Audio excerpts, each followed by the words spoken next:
pour aider à l'animer. Ah, d'accord, très bien. Vas-y, c'est moi qui ai Pardon. lancé Ah, l'enregistrement. d'accord. Donc voilà. Je vais présenter rapidement le sommaire de ma présentation. On va voir différents outils d'étude de sol. Donc, l'étude du sol, ça regroupe différentes composantes, la physique du sol, la chimie du sol et la biologie du sol. Euh, donc, sans plus attendre, je vais commencer parce qu'on va avoir du boulot aujourd'hui. Il y a pas mal de tests différents. Donc, moi, je propose dans mon approche une approche par question. Donc, ça, ce sera potentiellement ce qui sera sur le site de France Nature Environnement PACA à l'issue de la première phase, c'est-à-dire de la mise à disposition des outils que j'ai faits. Donc, je propose ici, je vais pas rentrer dans le détail, mais je propose une entrée par question. Donc, quel est votre contexte au final? Est-ce que le sol est sec? Quelle est la saison? Le sol est-il meuble? Et est-ce qu'on est sous un couvert forestier? Et donc, ces questions nous amènent à, à des liens qui mènent vers les différents tests de sol, quoi. Donc, je vais présenter tous les tests de sol maintenant, en commençant par la physique du sol. Pardon, je suis allé un peu vite. Donc, la physique du sol. L'outil phare de la pédologie, c'est la tarière qui permet de creuser des trous et de sortir des carottes. Donc, son intérêt, c'est de prélever des carottes, comme je viens de le dire, et on peut aller jusqu'à à peu près 1 mètre de profondeur. Et ça nous permet d'observer les différentes couches de sol en les disposant dans une gouttière. Donc, afin de bien réussir à, à effectuer un bon sondage à la tarière, il est conseillé de ne pas être sur un chemin car le sol est tassé, donc c'est très dur de pénétrer, et puis le sol est perturbé par les pas ou les roues des véhicules. Il faut également se placer à bonne distance des fossés où le sol peut être perturbé parce qu'il a été creusé. Éviter les ornières également et donc éviter les arbres parce qu'une racine, ça bloque rapidement la tarière.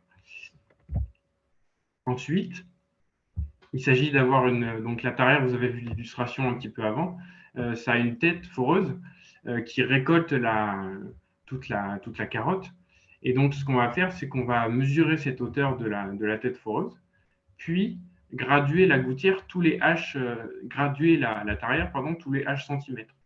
Et en parallèle, on gradue la gouttière qui va recevoir les échantillons pour savoir à quelle profondeur on est, quoi. Ensuite, il est conseillé de dégager la litière ou la végétation autour du sondage pour pouvoir n'avoir que la terre.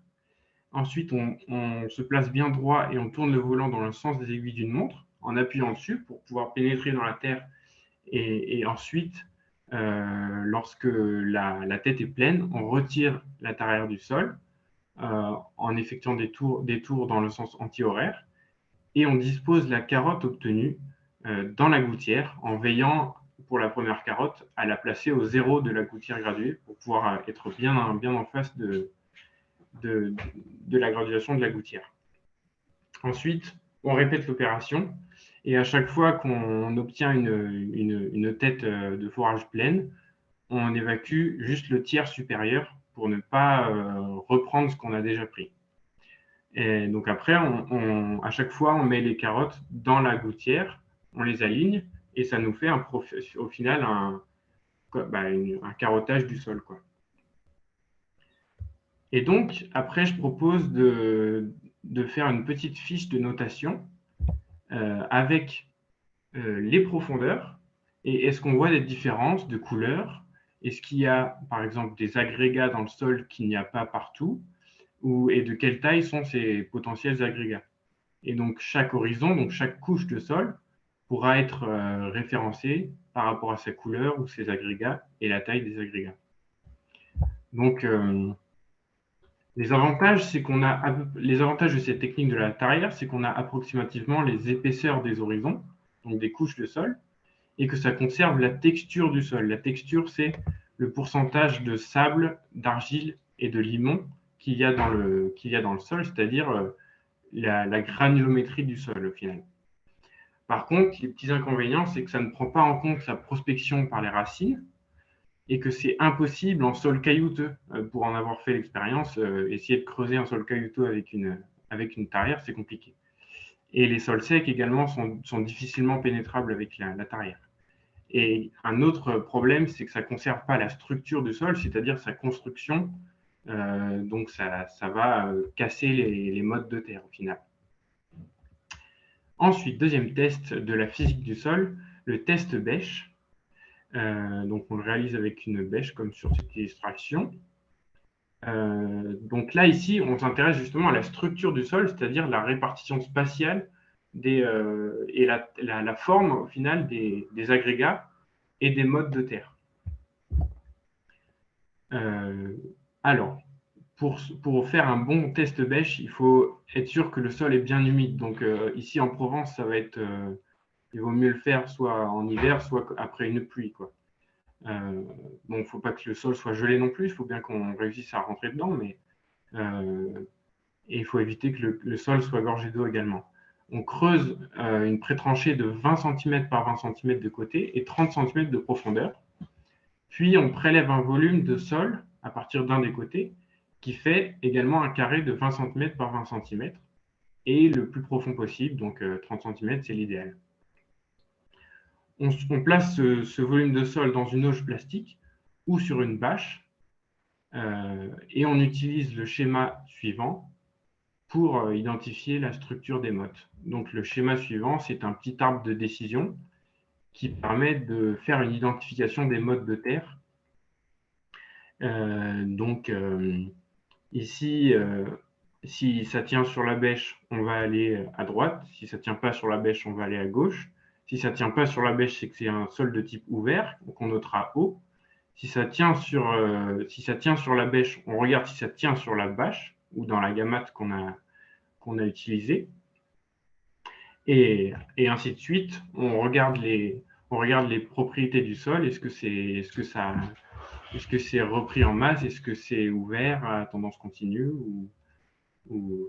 Donc là, le but, c'est d'observer les modes de terre et leur agencement. Ce qu'implique ce test, c'est que dans un sol de type C ou CR, il y a peu de porosité, donc peu de vide. Donc les racines ont du mal à se développer. Qu'est-ce que c'est un type C ou CR pour ça? Alors, Jean-Claude qui est à côté de moi, Jean-Claude Lacassin, pédologue à la Société des Canaux de Provence, me fait remarquer, tu n'as pas défini ce que c'est que C ou CR. Donc, un sol de type C, c'est un sol de type continu ou massif, donc qui reprend très, très fort en masse quand on le met sur la bâche. Il ne se désagrège pas en morceaux. Un sol de type CR, en revanche, dès qu'on exerce une petite pression sur une motte, il y a plusieurs morceaux qui apparaissent. C'est le deuxième dans ce schéma-là. Et le sol de type ouvert, on l'a déjà vu, c'est un sol grumuleux. Donc, si on a un sol de type C ou CR, il y a peu de porosité, donc peu de vide. Les racines ont du mal à se développer. Les structures de type O, donc ouvert, un sol ouvert, donc grumuleux, et C2R sont les plus propices à la culture. Alors, avantage inconvénient de ce test, c'est une méthode non destructive, c'est-à-dire que on peut remettre en place le sol après avoir fait ce test. En revanche, il est impossible en sol caillouteux, sec ou trop mouillé. Les personnes d'entre vous qui ont déjà essayé de creuser un trou avec une bêche dans un sol caillouteux, sec ou trop mouillé peuvent bien comprendre que c'est compliqué. S'il est trop mouillé, on aura du mal à voir la structure. Ensuite, troisième test suivant, je crois que c'est le troisième. Fameux test, si vous avez déjà fait un peu d'analyse de terre, vous devez le connaître. Et sinon, ce n'est pas grave, je vais le développer. C'est le test du boudin. Donc, le but de ce test, c'est d'avoir une indication de la texture du sol. Donc, c'est ce que je disais tout à l'heure, la texture du sol, c'est sa richesse en argile, limon et sable. Et en pédologie, donc en sciences du sol, quand on dit argile, limon et sable, c'est pas les argiles, ce ne sera pas les argiles des géologues, ce sera uniquement leur granulométrie, leur taille, voilà. Il y a des tailles types pour les argiles, les limons et les sables. Donc avec ce test du boudin, on peut surtout regarder l'abondance en argile. Donc le protocole est le suivant. On récupère une poignée de sol, on en fait une boulette allongée en la malaxant. Si c'est pas assez humide, on rajoute de l'eau. Si on voit que ça se tient pas assez parce que c'est trop sec, on rajoute un peu d'eau. Si on tente de former un boudin d'1 centimètre de diamètre maximum avec la boulette. Si le boudin ne se forme pas, c'est que la terre est à tendance sableuse, voire sablo-limoneuse. En revanche, si le boudin se tient, la terre contient un minimum de 10% d'argile. Donc c'est approximatif à chaque fois, mais ça donne un ordre de grandeur, un ordre d'idée pour la richesse en argile. Ensuite, on va essayer d'arrondir le boudin. S'il se casse, donc s'il y a des petites cassures dans le boudin, le sol est à tendance limoneuse ou sableuse. En revanche, si le boudin peut former un arc de cercle, la terre contient un minimum 15% d'argile, environ. Et si on essaye de former un cercle avec le boudin, de fermer cet arc de cercle, s'il contient des craquelures, la terre contient environ 30% d'argile. En revanche, si le cercle formé est lisse, la terre contient approximativement un minimum de 50% d'argile. Donc, si on passe aux implications de ce test, une terre équilibrée, on dit souvent que c'est un tiers d'argile, un tiers de limon et un tiers de sable. Donc, si avec ce test, on arrive à avoir 30% d'argile, c'est déjà une bonne chose. Après, il faut regarder la répartition des limons et des sables. Mais déjà, 30% d'argile, ce sera encourageant. Si le sol est trop pauvre en argile et qu'il est trop riche en limon, il y a un risque de battance. C'est-à-dire, la battance, c'est la formation d'une croûte sur le sol qui est liée soit à un tassement à cause du travail du sol ou du passage d'une roue, soit à des fortes pluies qui peuvent créer cette croûte de battance. Donc ça, c'est le risque si le sol est riche en limon. S'il est riche en sable, il va être filtrant, donc il va peu retenir l'eau. Et dans ce cas-là, il vaut mieux favoriser une teneur élevée en matière organique pour retenir l'eau dans le sol.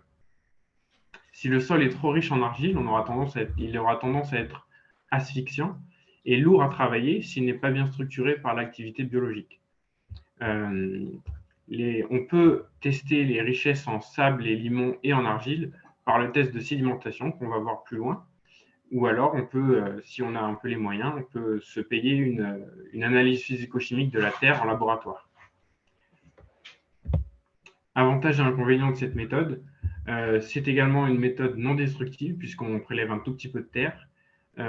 C'est simple à mettre en œuvre, c'est rapide, ça donne un résultat qui est un peu approximatif, mais qui donne une petite idée de la teneur en argile du terrain. Et c'est faisable sur le terrain, donc il n'y a pas besoin d'électricité, il y a besoin juste de mains, d'un peu d'eau et de terre. Inconvénient, si la terre est sèche, ça peut être dur de la réhydrater. Ensuite, nous avons le prochain test. Attends, je vais boire un petit coup parce que j'ai la gorge sèche. Alors, ce test s'appelle le test Berkane. Donc, c'est un test qui vise à regarder à quel point l'eau peut s'infiltrer dans un sol et à quel rythme. Ce test d'infiltrométrie Berkane permet d'avoir une estimation de la perméabilité, c'est-à-dire de la faculté du milieu à laisser s'infiltrer l'eau. On la compte souvent en darcy ou en mètres carrés. Et de la porosité, donc du rapport volume de vide contenu dans un milieu sur le volume total du milieu. La porosité, c'est un petit peu le pourcentage de vide qu'il y a dans un sol. Ces estimations sont obtenues grâce à la vitesse d'infiltration de l'eau et grâce au protocole qui suit. On place un cylindre de PVC sur le sol d'intérêt, on l'enfonce de 1 à 2 cm avec une massette et une cale. Dans ce périmètre-là, on enlève les parties aériennes des plantes et on essaie d'avoir une surface bien rase, voire un sol nu. on découpe un disque de 30 cm de diamètre, donc un disque du diamètre du cylindre en PVC, dans une feuille plastique pour le disposer au fond du cylindre, posé au sol. Cette feuille plastique va permettre d'éviter l'effet splash de quand on verse l'eau et de répartir l'eau sur toute la surface du cylindre au final. Alors ensuite, on se munit d'un chronomètre et au temps 0, quand on lance le chronomètre, on verse le contenu de la bouteille sur la feuille plastique et on l'enlève le plus vite possible pour pouvoir avoir une mesure fiable. Ici, j'ai rappelé l'utilité de la feuille plastique. Ensuite, on arrête le chronomètre quand on estime que l'infiltration est finie. Donc ça, c'est un critère à définir visuellement. Par exemple, s'il y a un petit peu de brins d'herbe, on peut regarder quand est-ce que les brins d'herbe émergent au-dessus de l'eau qu'on a versée. Et ensuite, on note les temps obtenus sur la fiche qui est prévue à cet effet. Donc, ce sera un bête tableau avec marqué le temps que ça a mis à s'infiltrer et le volume qu'on a mis à chaque fois. On répète ces étapes 4 et 5 jusqu'à vider la dernière bouteille d'eau. Alors, ce test implique que si le sol est trop filtrant, donc si en fait le volume qu'on verse part très vite, notamment les sols sableux, donc le sol trop filtrant retiendra peu d'eau. Donc il faut envisager une culture tolérante aux conditions de sol sec. Par contre, l'oxygénation des racines sera optimale parce qu'il y a des pores qui permettent à l'eau de passer, mais également à l'air du coup.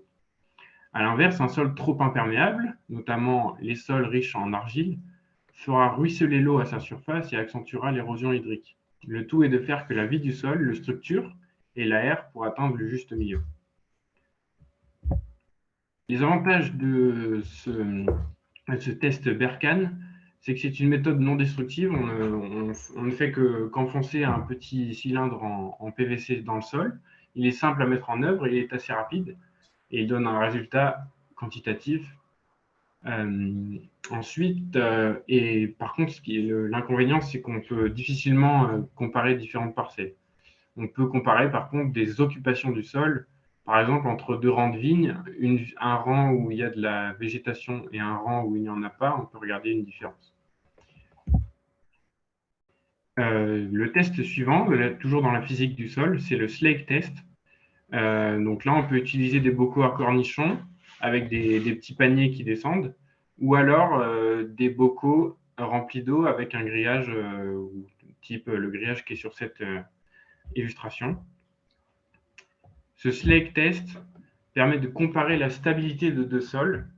Donc, on peut regarder par exemple un sol agricole avec labour et un sol sans labour. Il permet d'avoir une idée de l'activité biologique dans le sol, qui se concentre dans la première dizaine de centimètres des sols cultivés. En revanche, sous prairie ou sous couvert végétal, l'abondance des racines ne permet pas de prélever une motte, parce que du coup, dans ce test-là, on prélève une motte et on la met dans l'eau pour voir un petit peu comment elle évolue, quoi. Donc son nom provient du verbe anglais to slake, se désaltérer. Un sol qui sera stable, donc qui résistera bien à l'eau, il le sera grâce à plusieurs composés qui sont produits par l'activité microbiologique du sol. Donc le mode opératoire, il faut récupérer tout d'abord des bocaux. Ensuite, on remplit les bocaux avec l'eau du robinet. On place les mottes de terre sur les filets ou dans le petit panier du bocal à champignons, à cornichons. Et on observe les mottes de terre et leur réaction à l'eau. Si une motte de terre se désagrège, c'est qu'elle est peu stable. Par contre, si elle se tient encore, c'est qu'elle est stable. On va voir plus tard un test un petit peu plus quantitatif là-dessus, avec un classement des mottes de terre.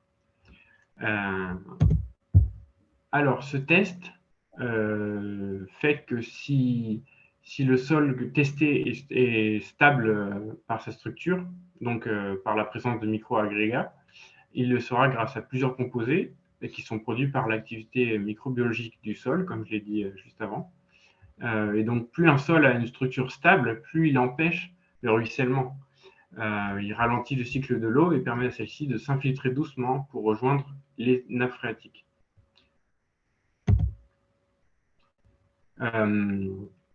Ce test a l'avantage d'être rapide et d'être facilement réplicable, puisqu'il suffit de peu de matériel et que du coup c'est un test visuel assez didactique au final pour l'animation. L'inconvénient, c'est qu'il faut avoir un sol qui est initialement sec pour bien voir s'il se délite ou pas. Et donc, ça restera un peu la saison d'utilisation de ce test. L'autre inconvénient, c'est qu'on ne classe pas vraiment les sols, contrairement au test qu'on va voir juste après, qui est le test avec le kit AB Sol. Donc, ce test, c'est également un test de stabilité structurale, dans lequel on récolte également des mottes de terre, et on utilise par contre cette fois-ci le kit AB Sol, qui est un ensemble de petits bacs qu'on va remplir d'eau, et dans lesquels on va mettre des paniers percés par le bas, et après on met les mottes de terre dedans. Donc, ce test avec le kit AB Sol permet également d'évaluer la stabilité d'un sol. Donc, c'est un dérivé du Schleck test. Il permet d'avoir une idée de l'activité microbiologique du sol. Qui est responsable de la structuration microbiologique des sols, notamment avec les mucus bactériens, les biofilms et la glomaline, qui est une glycoprotéine qui est sécrétée par certains champignons. Alors, je bois un coup.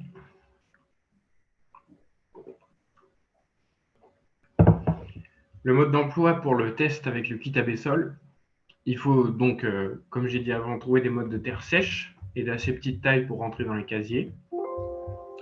On les met dans les casiers qui sont prévus à cet effet. On remplit les bacs du kit d'eau.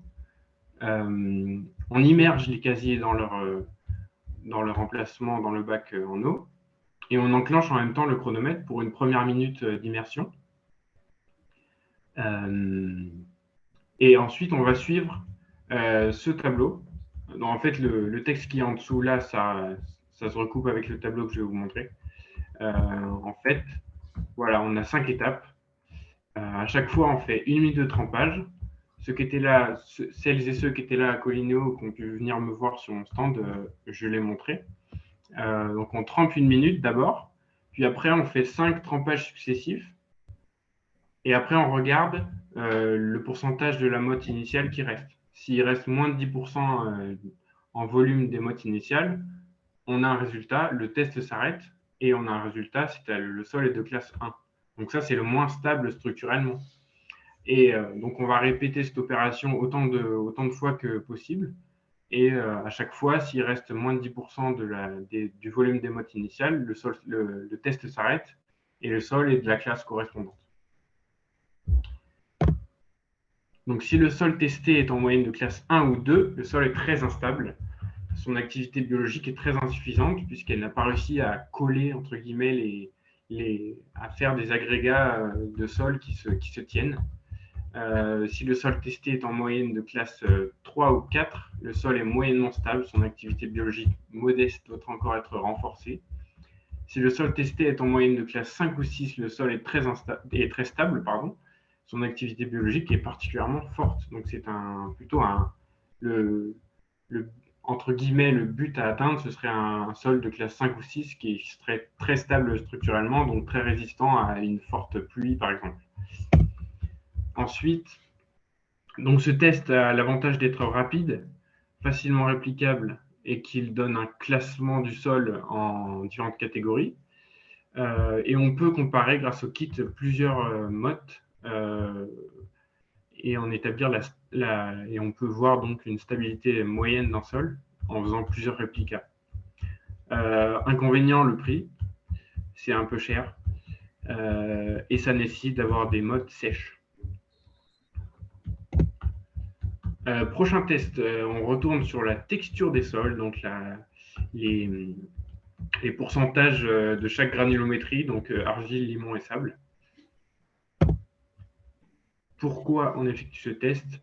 Il permet de visualiser les proportions en sable, limon et argile de sa terre, donc c'est ce que je viens de dire.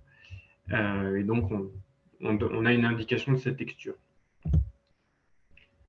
On récupère un bocal et son couvercle, donc type encore bocal à cornichon, ou alors vous savez, ces sortes de bouteilles de jus de fruits qui sont un peu, qui ont un gros goulot, et on récupère le couvercle avec. On met de la terre dedans jusqu'à peu près la moitié de la contenance. On rajoute de l'eau, mais on veille à laisser de l'air aussi en haut de la bouteille pour pouvoir bien agiter. On agite énergiquement la solution du sol, surtout s'il est très agrégé, il vaut mieux essayer de touiller pour enlever les agrégats, pour bien séparer toutes les particules du sol. Donc on laisse reposer 30 minutes, on agite de nouveau, on relaisse reposer 30 minutes, et ensuite à la fin, on crée un tourbillon circulaire. Donc ça, c'est Charles Gers qui m'a suggéré de faire ça. Charles Gers qui est à l'université de Toulouse. Donc ce tourbillon circulaire, là, ce vortex, il permet de répartir bien les différentes particules de sol, donc les sables, les argiles et les limons, et ça permet après à ces particules de se classer verticalement et qu'on ait bien les sables au fond, les limons au milieu et les argiles en haut. Les argiles étant les derniers à se déposer. On laisse reposer à peu près 7 jours, sauf si on a un sol très sableux et qu'on voit que c'est décanté en très peu de temps. Mais si on a un sol argileux, il vaut mieux laisser longtemps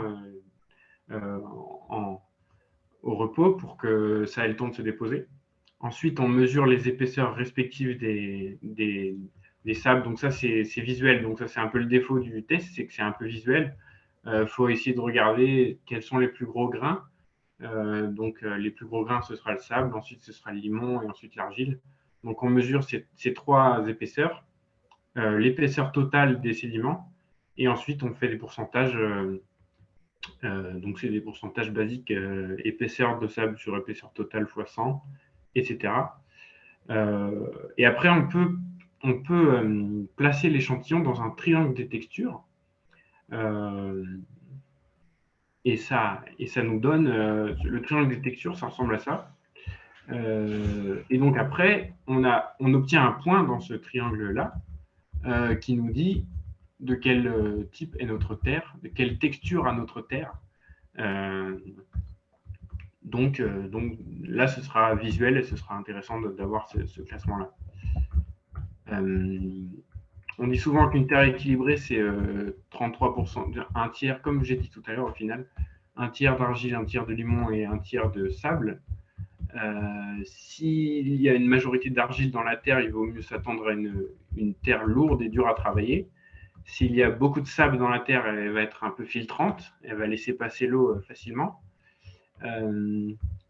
Et s'il y a beaucoup de limon dans la terre, il faut s'attendre à la battance, donc cette fameuse croûte de battance qui va se former lors des grosses pluies ou à cause du passage répété d'engins du travail du sol. Donc, vaut mieux, si la terre est très limoneuse, vaut mieux ne pas trop travailler le sol et laisser la vie faire son chemin. Avantage du test de texture par sédimentation, ça ne demande pas beaucoup de matériel, juste de la terre, de l'eau et un bocal. La manipulation est simple et très didactique, ça donne un résultat visuel qui est sympa pour l'animation.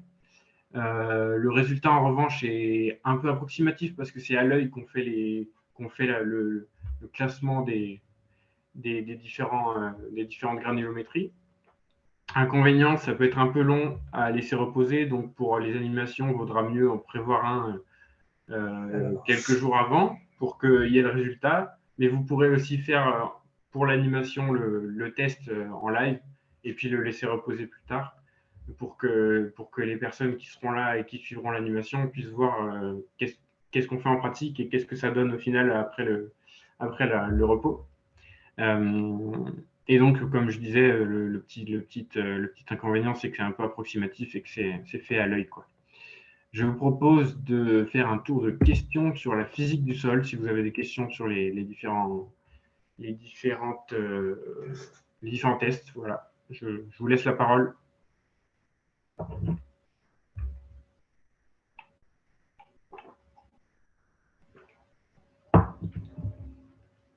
Juste en... J'ai une question.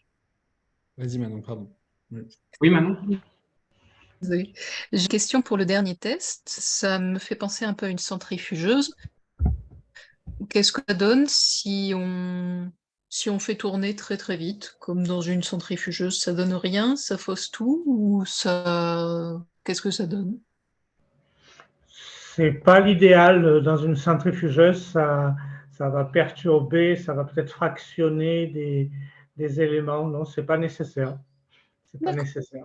D'accord, ça marche. Merci beaucoup.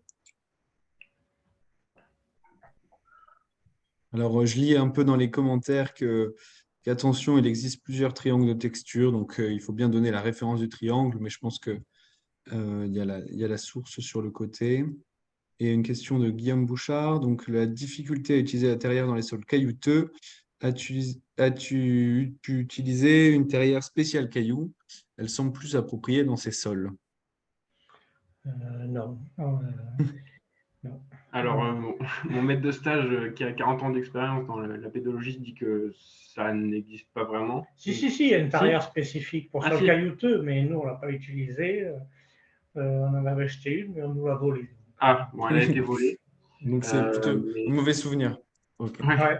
Du coup, ça marche au final? Une terrière spéciale roche? Ça va dépendre de la taille des cailloux. Si c'est des graviers, oui, ça marche, puisque la tarière, le corps carottier de la tarière, c'est un peu moins de 7 cm de diamètre. Donc, il ne faut pas que tes cailloux fassent plus de 7 cm de diamètre, sinon, ce n'est pas la peine. Ce n'est pas la peine d'acheter une tarière spécifique sur le caillouteux.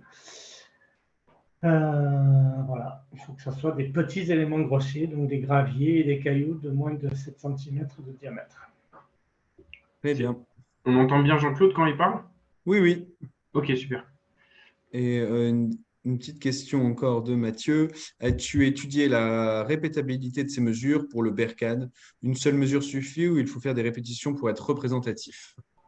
Il faut faire à minima 3 répétitions pour avoir une idée de l'infiltration et de l'infiltrabilité sur une parcelle. D'accord.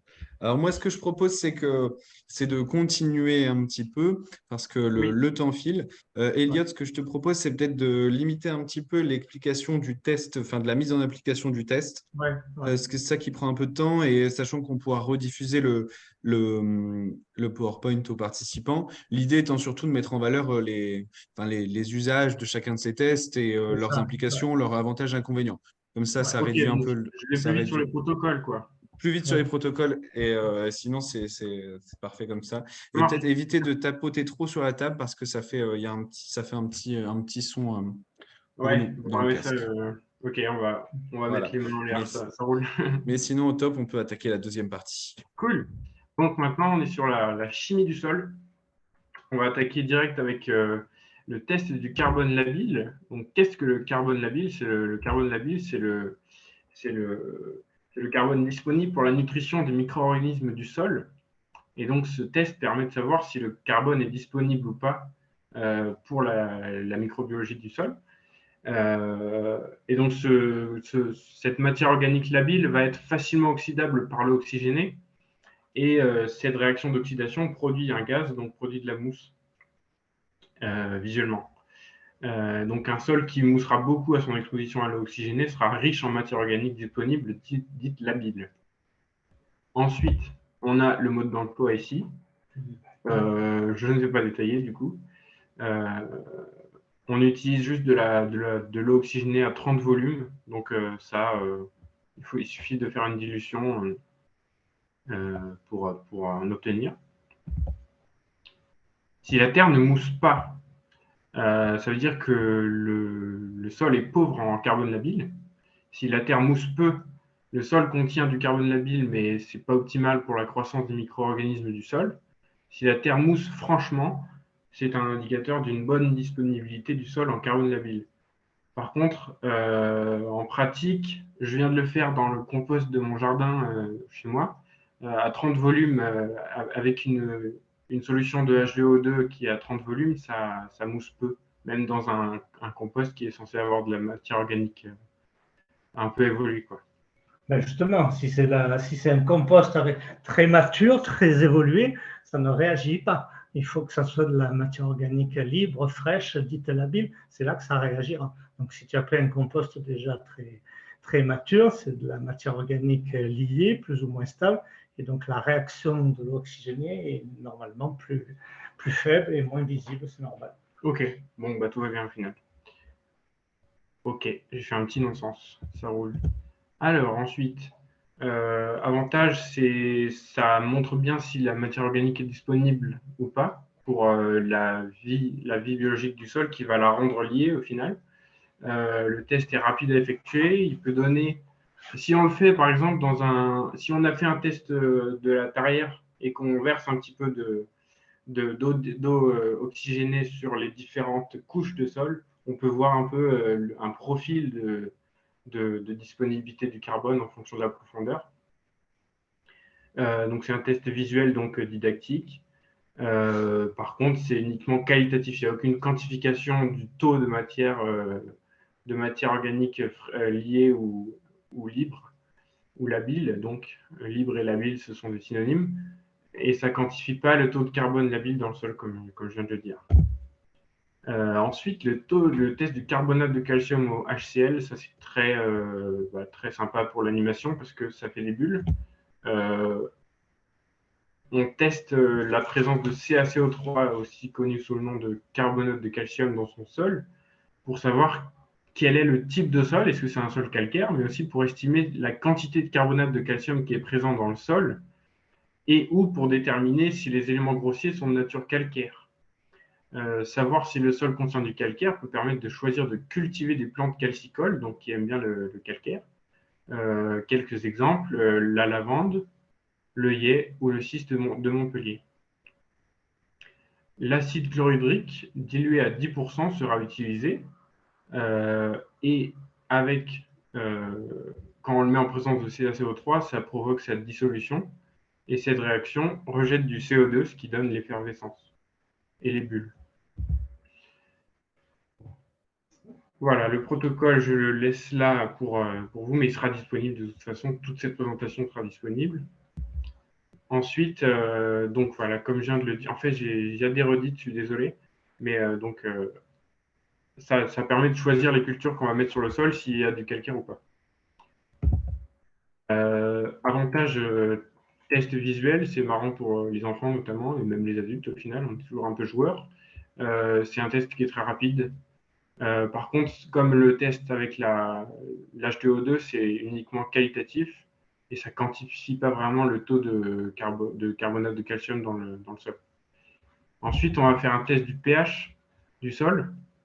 Donc, pourquoi le faire? C'est pareil au final. Le sol, on va le classer sur un axe de pH. Il sera soit acide si le pH est bas, soit neutre si le pH est autour de 7, soit basique s'il va jusqu'à 14. Mais 14, on a très peu de sols qui sont. Enfin, il n'y a quasi pas de sols qui sont à 14. Ça va à 8, 9, un truc comme ça, non? 9 maximum. 9 maximum pour les sols. Donc oui, l'échelle de pH va de 0 à 14 et au milieu, c'est 7. Dans un contexte agricole, pareil que pour le CaCO3, ça peut permettre d'adapter ces cultures pour avoir des cultures adaptées au pH du sol. Et en observant également la roche-mère, donc si la roche de base est acide, par exemple les sols cristallins, comme la rhyolite ou le granit ou le grès, si la roche-mère elle est acide, on aura plus de chances d'avoir un sol acide. Et si la roche de base la roche mère est basique, donc plutôt les calcaires, on aura une végétation différente. Ça peut aussi permettre de corroborer nos tests de sol, de regarder un peu qu'est-ce qui pousse dessus. Et également, le pH du sol peut influencer la disponibilité de certains éléments dans le sol pour les racines des plantes. Le mode d'emploi, je passe. Encore une fois, ça j'ai déjà dit, voilà. Le test est rapide et visuel parce qu'en fait, on lit une bande de pH qui prend une couleur et après on compare sur un nuancier, donc c'est visuel. Par contre, si c'est approximatif, c'est un peu au jugé c'est à l'œil. Est-ce qu'il y a des questions sur la chimie?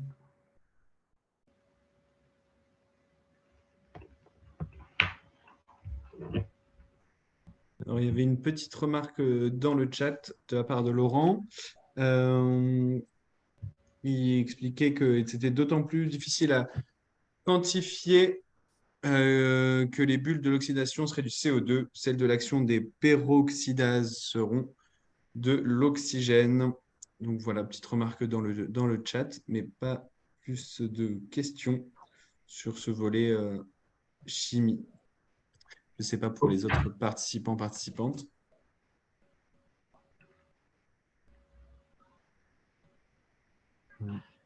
Ok. Ben, Bah, on on peut va reprendre. passer. C'est bon? Je peux passer à la biologie du sol? Ok, super. Allez, go. Biologie du sol. Premier test, c'est l'appareil de Berlez qui se présente un peu comme ça, avec une lampe et un entonnoir et un grillage au milieu de l'entonnoir. Ça permet de dessécher un échantillon de sol grâce à la lumière parce que les petites bêtes du sol vont fuir la lumière et la sécheresse et descendre par le tamis, tomber dans l'alcool. Et ensuite, on identifie la faune qui est tombée dans l'alcool pour avoir une diversité du sol, la biodiversité de ces animaux. Le mode d'emploi est ici. On pèse avant et après l'échantillon pour évaluer la perte d'eau qu'il y a eu dans le sol. Et donc, c'est cette perte en eau qui a fait fuir la faune du sol vers le bas. Et donc, en identifiant les animaux du sol, ça permet de vérifier si l'écosystème est fonctionnel ou pas. Est-ce que la matière organique va être bien décomposée? Est-ce qu'il y a des prédateurs dans le sol? Quelles sont les relations trophiques entre les différents groupes d'animaux du sol? Donc, quelles sont leurs relations? Est-ce que ce sont des proies des prédateurs? Qui prédate qui est mangé par qui, etc. Ce test a pour avantage d'être simple, en tout cas dans la pratique et enfin dans le protocole qui est mis en œuvre pour récolter les animaux du sol est relativement simple. Le coût est faible. Par contre, c'est une méthode destructive. On tue les animaux du sol en les mettant dans l'alcool. Et c'est pas trop faisable sur le terrain parce que ça nécessite une paillasse et de l'électricité. Donc, il y a également une difficulté pour identifier les groupes. Il faut avoir un peu de connaissance sur la biologie du sol pour pouvoir bien classifier les bêtes qu'on retrouve. La durée d'éclairage peut être longue en fonction du sol qu'on a. Ensuite, on passe aux vers de terre. On va compter et identifier les vers de terre. Le comptage, ça permet d'avoir l'abondance des vers de terre. Ça permet d'avoir une idée de la santé du sol, parce qu'il brasse la terre fine et la matière organique. Et ensuite, on les identifie en trois catégories, les épigées, les endogées et les anéciques. On va le voir à la prochaine slide. Et ça permet d'avoir une idée de leur population. Et notamment, les anéciques, ce sera intéressant parce qu'ils brassent la matière organique. Ils font des allers-retours entre la surface et la profondeur. Et ça permet d'enrichir la profondeur en matière organique. Et ouais, par leur galerie verticale, ils permettent d'avoir de la porosité dans le sol, justement, et ça permet l'infiltration des fluides, l'eau et l'air. Donc, ça, c'est les trois. Donc, le schéma est un petit peu. Il va être refait pour le rendu final, mais ça, c'est les même les 4, mais nous, on va s'intéresser aux 3 premiers, les épigées, les endogées et les anésiques. Ça donne une petite idée de leur répartition spatiale. Les épigées sont plutôt dans la litière, donc les feuilles qui tombent au sol. Les endogées sont plutôt dans les premiers horizons du sol et les anésiques font souvent la navette entre le haut et le bas. Protocole. Ça, on a déjà dit. Voilà. C'est non destructif parce qu'on les remet dans la terre, sauf si on les envoie à l'Observatoire participatif des vers de terre à Rennes. On les remet en terre et on les prend en photo sur un support clair pour pouvoir les identifier ou les faire identifier. C'est assez simple à mettre en œuvre. Il suffit de faire un test bêche et d'émietter toutes les mottes pour récupérer avoir le plus de chances de bien compter les vers de terre. C'est par contre impossible en sol trempé et en sol trop sec, parce qu'en sol trop sec, les petits vers de terre vont se mettre en diapause et vont se réfugier plus bas. Et en sol trop trempé, ils n'ont pas assez d'oxygène, j'imagine. Ouais, ok, c'est ça. Et l'identification peut être fastidieuse parce que en fait, il y a des gens qui dédient leur vie à identifier les vers de terre, donc c'est pas en 2 secondes qu'on va réussir à tout savoir sur eux, donc faut un peu se cultiver avant d'animer ça, quoi, ou de proposer une identification. Le piège barbeur est un piège qu'on installe en creusant un trou avec un plantoir. Attendez, oui, c'est bon. J'ai fait les avantages et les inconvénients. Le piège barbeur, donc on creuse un trou avec un plantoir et on y met un petit pot rempli d'eau et de liquide vaisselle inodore. Et on va récolter ainsi la faune épigée, donc la faune qui est au-dessus du sol, pour l'identifier. Le mode d'emploi est ici. On essaie de se munir de gants pour ne pas être détecté par les insectes, parce qu'ils sont assez sensibles aux odeurs. Ils peuvent bien détecter les molécules qu'on dégage. Donc on met des gants et on met un produit inodore pour pas qu'ils fuient, quoi. Le but, c'est qu'on les récolte. C'est un petit schéma qui sera mieux fait au final, mais ça donne une bonne idée du modus operandi pour le piège de barbeur. Donc il y a un trou, on met un pot, on le remplit de liquide, et puis après on met une planchette de bois ou une pierre plate ou quelque chose de plat pour éviter que la pluie tombe dans le pot et qu'elle fausse le résultat.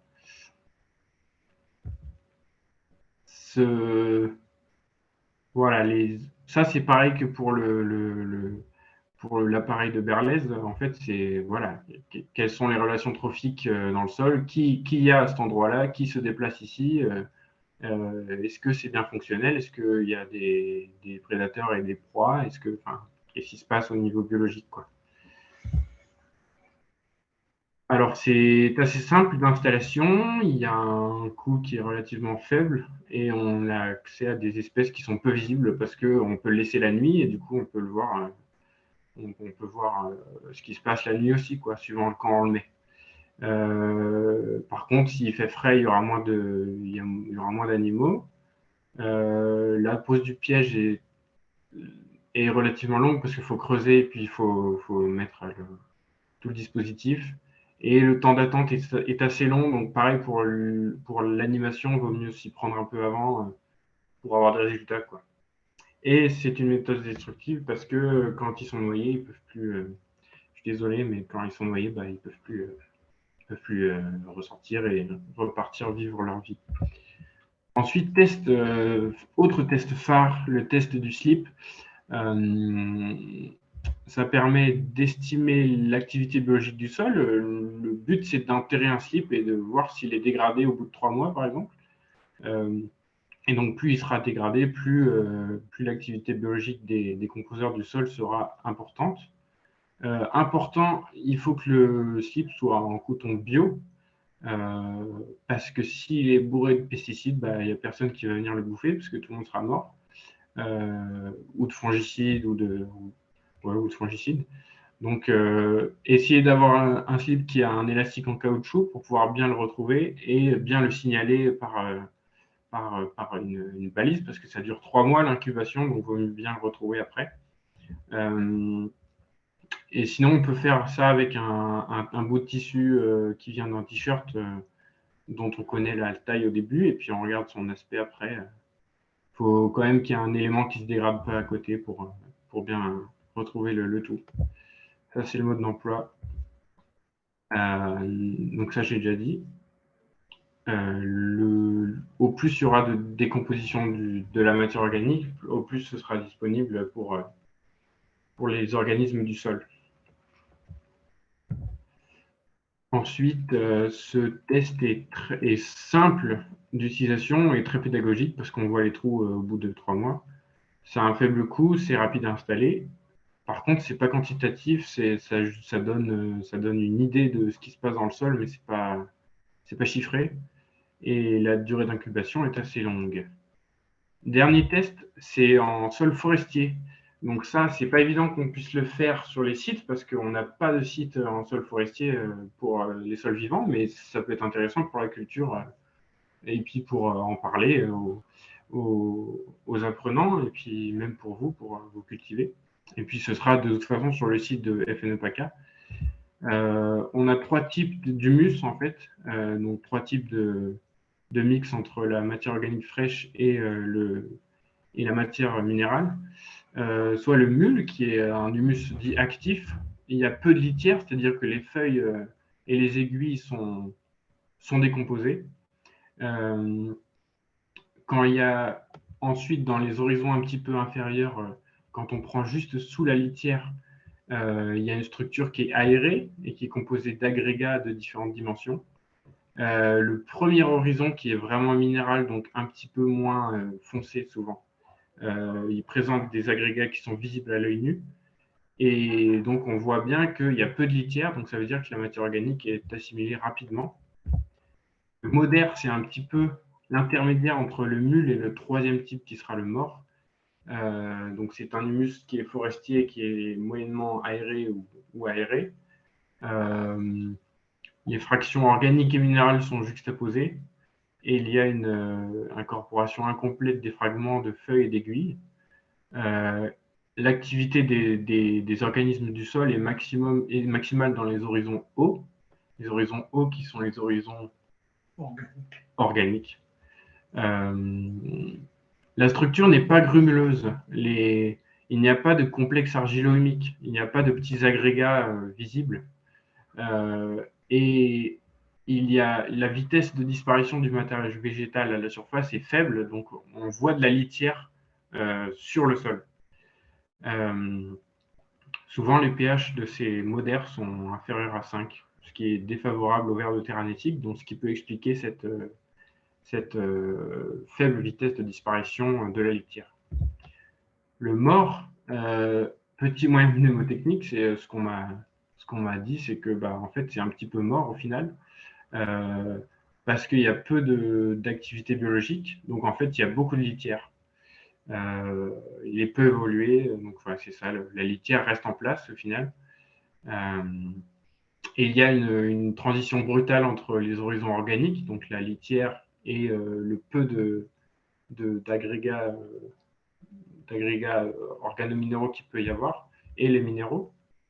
Et du coup, il n'y a pas d'agrégats argilo-humiques, et le pH est acide, voire très acide. L'identification, l'avantage de ce test des humus, c'est que c'est une identification qui est guidée et que les critères sont visuels. Par contre, il faut avoir un sol forestier, ce qui n'est pas forcément le cas partout. Et ça nécessite une expertise pour reconnaître les horizons. Donc, ça nécessite des gens qui savent décrire les humus. Est-ce qu'il y a des questions sur cette troisième partie? Alors, dans le chat, il y en a quelques-unes. on débute un peu avec le Berlez, donc on repart au début de cette partie. Est-il possible de conserver la faune sans la détruire? Est-ce qu'il y a une alternative à l'alcool?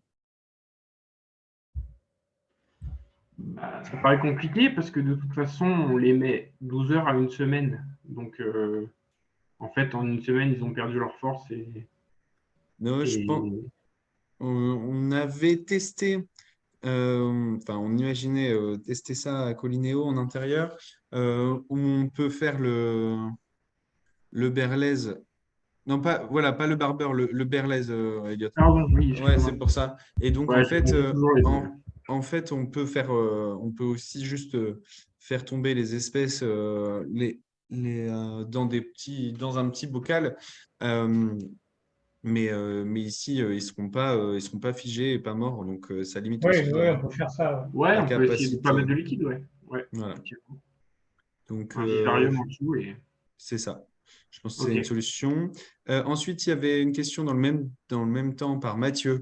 Comment est prélevé l'échantillon pour le test Berlez, justement? Et le but, c'est d'essayer de se trouver un endroit où on estime qu'il y aura de la vie. Donc, de la terre assez aérée. Mais surtout en sol forestier, effectivement, hein, parce qu'en sol agricole régulièrement travaillé, où il n'y a pas de résidus végétaux en surface, le berlez ne donnera aucune, aucune, aucun animal, aucun organisme ne sera présent, hein. Le berlez, c'est bien pour les sols forestiers, les litières, pour Mhm. voir la microfaune et la mésofaune, hein. Et le piège barbeur, lui, est plus adapté à des sols agricoles où les micro-organismes, la mésofaune, ne font que passer et ne vivent pas à la surface du sol, parce que, bon, en sol agricole, ben, c'est cultivé, c'est travaillé, c'est des rotations de culture. Non, c'est essentiellement sol forestier pour le berlez, sol forestier ou sol de prairie permanente, mais voilà. Mhm. Très bien. Ça répond un petit peu. Après, donc, pourquoi le liquide vaisselle? Je crois que c'est dans le cadre du, du, euh, du barbeur. Ben, c'est le meilleur système, c'est le meilleur système, voilà, Mhm. conservé et il est inodore et il permet, comme l'a dit Elliot, de récupérer Je, les animaux parce que si on met de l'eau, il va y avoir une dégradation, ils seront plus difficiles à déterminer. C'est la méthode qui est comme ça, hein. Très bien. Bah, les questions continuent encore. Donc, pourquoi le slip plutôt que le sachet de thé? Ah, oui. Oui, On peut utiliser le litter bag aussi, hein, il n'y a pas de problème. Le test du sachet de thé. Mais après, le truc, c'est que on voit vraiment, c'est vraiment visuel d'avoir le slip ou le bout de coton qui est Mhm. le bout de coton tissé qui va être troué. Et puis, le sachet de thé, effectivement, c'est beaucoup moins cher que d'acheter un slip en coton bio. Mhm. Mais il faut bien le repérer parce qu'après, on ne le retrouve pas. S'il est entièrement dégradé par la vie biologique du sol, on ne le retrouvera pas. On retrouvera juste le sachet, le contenu, pardon. Non, le Mhm. contenant, je vais y arriver. Le contenant qui doit être. Alors, c'est un sachet de thé en plastique parce que si c'est un sachet de thé en papier ou en matière biodégradable, ben là, on retrouvera encore moins de choses. Donc, Mhm. il faut un sachet de thé avec un contenant plastique et un contenu, c'est les feuilles de thé qui vont être biodégradées. Et puis l'intérêt de ce test, que ce soit avec un sachet de thé ou un slip, c'est de comparer plusieurs parcelles entre elles avec des pratiques agricoles différentes.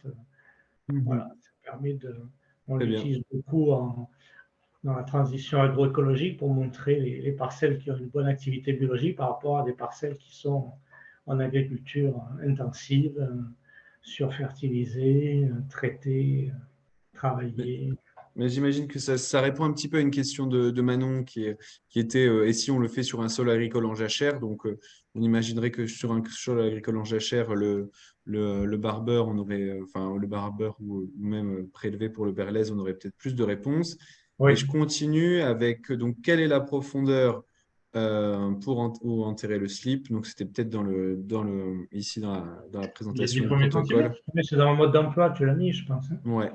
Et la période optimale, est-ce qu'il y a une période optimale pour enterrer? Printemps, pour qu'il y ait de la vie. Ouais. Très Il ne Donc bien. faut ça pas va que le sol dépendre. soit sec parce que la vie biologique s'arrête dans les périodes de sécheresse. Tu l'as Ouais, bon, mis. je n'ai pas mis de profondeur spéciale, mais Mais c'est entre 15 et 20 cm de profondeur. Quoi. Maximum au-delà de. Parce que la vie biologique du sol, c'est entre 0 et 20, 25 maximum. Hein, donc, entre 15 et 20 cm, c'est bien. Très bien. On remettra, tu pourras indiquer des profondeurs hein, dans ton mode d'emploi. Est-ce qu'il y a d'autres questions un petit peu sur cette partie biologie?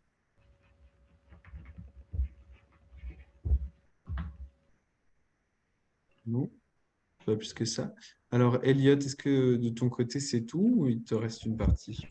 bah, j'avais juste un autre truc qui est plus général sur le projet. Est-ce que vous avez des questions sur comment ça va se passer? Donc, que ce soit à Paul, à moi ou à Paul, Mhm. à Jean-Claude ou à moi. Ouais, moi je veux bien poser Je ne sais pas si on levait la main ou pas, mais je me permets. C'était plus sur finalement, on voit qu'il y a une grande diversité d'outils disponibles pour analyser. Et puis, vous avez bien présenté l'intérêt de ces différents outils, mais est-ce que dans le cadre du projet, on va être à même de préconiser une sorte de kit d'analyse de sol pour des acteurs qui accompagnent des groupes agricoles ou des groupes de techniciens, de collectivités, pour se faire un petit peu une idée ponctuelle, hein, j'entends bien, on n'est pas, on n'ira pas jusqu'à la cartographie, mais en tout cas ponctuelle de la qualité d'un sol. Alors, je parle sous le contrôle de Paul. Bon, le projet va durer jusqu'en 2025. On va tous ensemble y réfléchir sur les tests les plus pertinents par rapport au public, comme tu le disais. Un public d'enfants, tu ne vas pas forcément faire n'importe quel test. Un public d'élus ou de chargés de techniciens des collectivités, ça sera d'autres types de tests. Enfin voilà, on peut effectivement orienter pour des agriculteurs, ça sera la batterie, je dirais, complète. Voilà, on peut effectivement réfléchir ensuite ensemble à des kits plus ou moins adaptés selon le public, adaptés selon le type de public. Et puis, il y a une approche aussi coût qui pourrait être intéressante de transmettre aussi du coût que représentent ces analyses et la réalisation de ces tests. Ça pourrait être aussi un bon indicateur pour donner un peu des repères. Quoi. Bien sûr, c'est prévu pour la fin de mon stage. J'ai déjà fait un petit document avec un tableau avec chaque coût et qu'est-ce que ça coûte au global. Donc, c'est prévu ça, ouais. Super. Et Mathieu posait une question. Justement, le recours à un laboratoire d'analyse ne fait pas partie des options. Les indicateurs retenus sont forcément des indicateurs terrain. Et là, on n'est pas revenu énormément dessus, mais il y a des analyses et des tests de sol qui ont été réalisés sur les espaces qui avaient été un petit peu choisis au préalable par les partenaires pour chacun des départements. Et les analyses sont revenues déjà en partie, toutes. C'est ça. On a fait des analyses physico-chimiques et biologiques qui sont prises en charge par l'Association française d'études du sol sur financement de l'ADEME, puisque le projet Sol Vivant est soutenu par une subvention de l'ADEME. Donc, on a cette connaissance pour les espaces qui ont été choisis. Ouais. L'idée, et puis pour rebondir un petit peu sur ce que disait Sophie, et ce que disait Jean-Claude, c'est aussi que le parcours, c'est un petit peu, disons, l'animation qu'il y aura sur ces espaces-là, colle aussi avec le profil du territoire et les besoins des associations qui portent le projet dans chacun de ces départements. Donc, on adapterait aussi, au-delà des recommandations possibles du côté d'Eliott et de Jean-Claude, c'est également d'adapter pour les publics qui seraient les plus susceptibles de venir. Je sais qu'il y a des partenaires du projet qui nous écoutent aussi, donc je pense qu'ils ont aussi une perception sur quels sont les tests qui ont été présentés aujourd'hui qui seront les plus faciles à mettre en œuvre pour les animations à venir. Donc, à la suite du projet. Voilà, le projet est appelé à prendre de l'ampleur. Là, on est parti sur 5 sites, un par département, puisque chaque FNE départemental nous a proposé un site. Mais sachez qu'avec la FES, on entend démultiplier les parcours pédologiques, pédagogiques à travers toute la France et bien sûr en région PACA, puisque voilà, ça va continuer, ça va prendre de l'ampleur. On démarre avec vous, mais il y aura aussi d'autres sites qui seront mis à disposition d'une manière ou d'une autre avec des résultats et ça profitera à tous les membres des FNE et à tout public. Est-ce qu'il y avait d'autres questions? Sinon, Elliot, est-ce que c'était la dernière de tes slides? Moi, j'aimerais bien me présenter une fiche. Ah oui, Non, il y a juste ça.